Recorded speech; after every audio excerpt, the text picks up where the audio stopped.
Governments and rulers have always feared those who carried divine authority. Pharaoh trembled at the thought of Moses, not because of his appearance, but because he carried the command of God to liberate Israel. In the same way, the structures of this world are afraid of you.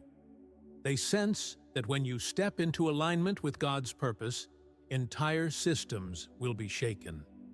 That is why the enemy has used every scheme to keep you distracted, belittled, and attacked.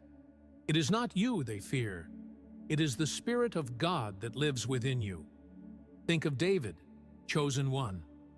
Saul pursued him endlessly, not because David sought the throne out of ambition, but because the anointing on his life was undeniable. Saul knew that God's hand had shifted, and that his own power was crumbling. In the same way, people around you may resist you, plot against you, or try to silence your influence. Their resistance is evidence that they already see what you will one day become: a leader under God's command, unstoppable and unshakable. The tactics of the enemy are always the same.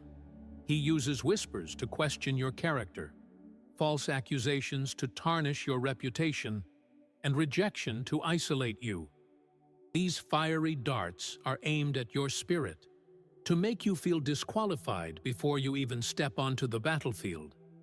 But I tell you, chosen one, if they had the power to destroy you, they would have already done it. The fact that you are still standing is proof that heaven's hand has preserved you for such a time as this.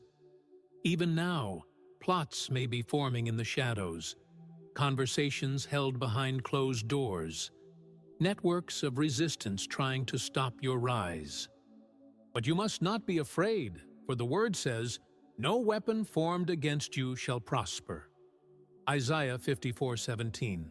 The enemy can form the weapon, he can assemble the conspiracy, but he cannot decide its outcome.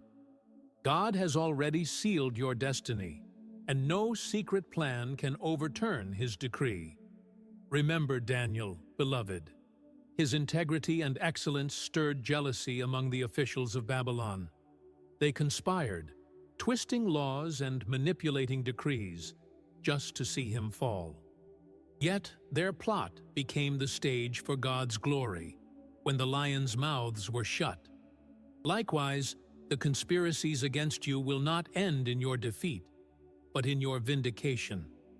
What they mean for harm will become your testimony of divine preservation.